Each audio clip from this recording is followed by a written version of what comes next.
네, 총선을 한 달 반가량 앞두고 여야 모두 공천 작업이 한창인데요. 특히 민주당이 시끄럽습니다. 비명계 공천 학살 논란에 당내 반발이 확산하고 있는데 자세한 소식 국회 취재기자 연결해서 알아보겠습니다. 정다혜 기자 전해주시죠.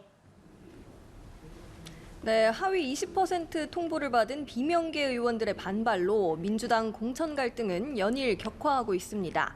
이 비명 횡사, 친명 횡재라는 말이 나오고 이재명 대표 사퇴 요구까지 제기되고 있는 상황인데요. 이재명 대표 오늘 기자들 앞에서 입을 열었습니다. 이 대표는 불평이 생기는 건 당연한 일이라며 시스템에 따라 합리적인 기준으로 경쟁력 있는 후보를 골라내고 있다고 밝혔습니다. 일각의 사퇴 요구에 대해선 툭하면 사퇴하라는 분들이 계신다며 그런 식으로 하면 365일 내내 대표가 바뀔 것이라고 일축했습니다. 앞서 오늘 권노갑 상임고문 등 당 원로들은 잘못된 것을 바로잡고 국민께 사과해야 한다며 이재명 대표가 책임지는 모습을 보여야 한다고 촉구했습니다. 박용진 의원은 하위평가 재심을 신청했다가 하루 만에 기각됐다며 재심 절차에도 문제를 제기했습니다. 이런 가운데 민주당은 조금 전 5차 심사 결과를 발표했습니다. 현역이 있는 마포갑, 동작을, 의정부을, 광명을 등 4곳을 전략지역으로 선정했습니다. 노웅래, 이수진, 김민철 의원은 사실상 컷오프된 것으로 보이고요. 양기대 의원 지역구인 광명을은 제한 경선을 할 가능성도 있는 것으로 알려졌습니다. 컷오프가 예상되는 의원들의 반발 등 전략공천이 새로운 갈등 변수로 떠오른 건데요.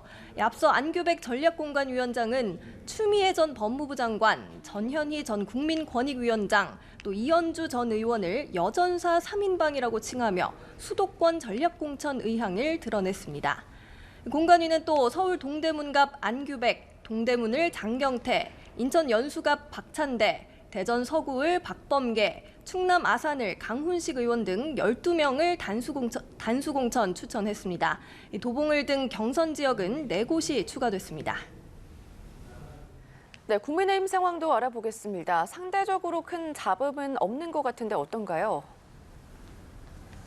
네, 지역구 현역 의원 컷오프가 한 명도 없는 국민의힘은 대체로 공천이 순조롭게 진행되고 있다는 평가가 많습니다. 다만 대부분 지역구를 경선에 붙이는 등 잡음을 최소화하는 데 집중하다 보니 쇄신이 없다는 지적도 있는데요. 한동훈 위원장은 감동이 없다는 정도의 비판은 최선을 다하고 있는 걸 언론에서 인정해 준 것이라고 밝혔습니다. 그러면서 민주당을 겨냥해 이재명 대표의 사심 가득 찬 대장동식 공천과 명백하게 비교된다고 주장했습니다. 이런 가운데 공관위는 김현아 전 의원에 대한 경기 고양정 단수 추천을 다시 검토하기로 했습니다. 당은 정치자금법 위반 수사 상황 등에 대한 재논의 요구가 있었다면서 단수 추천 의결을 보류했습니다. 텃밭 중 하나인 서울 서초을의 경우 지역구 재배치를 고심하고 있습니다.